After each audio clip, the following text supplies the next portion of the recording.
في سجان اسمه مسمي حاله عزرائيل بعصاية عنده بوريت حديد والها دبابيس، وانه يقول له بهالحرف حكمت المحكمة الإلهية عليك بالموت، يرد يقول له راح أعيد لك حكمت المحكمة الإلهية عليك بالموت، فيظل يضرب بي يظل يضرب بي يظل يضرب بي إلى ينفدع راسه.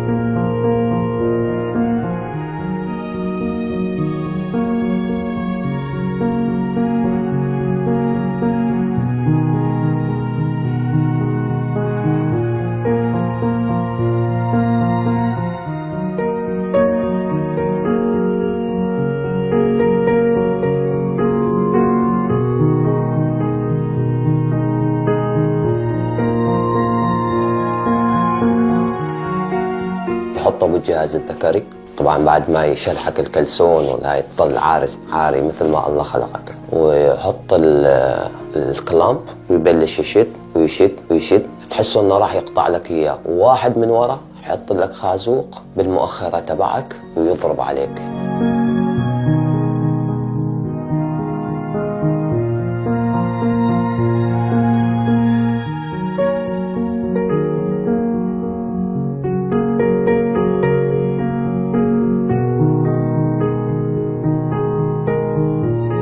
في الله بيحسب، في قضاء بيحسب، راح اسعى الا ما اجيبه مع المحكمة واخذ حقي بالقانون.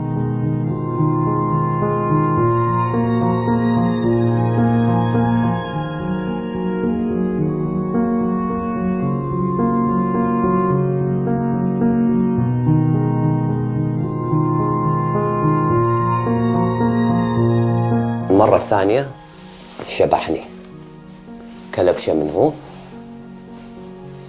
كلبشة من هون على شباك هيك بارتفاع 40 سنتي عن الأرض، الثقل كله على ايدينك على المفاصل.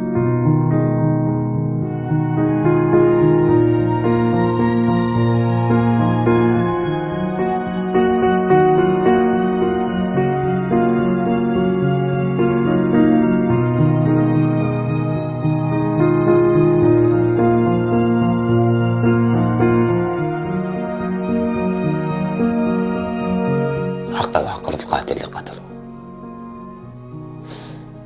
لو بتكلفني حياتي بدي لاحق ولا بجيبه معقب.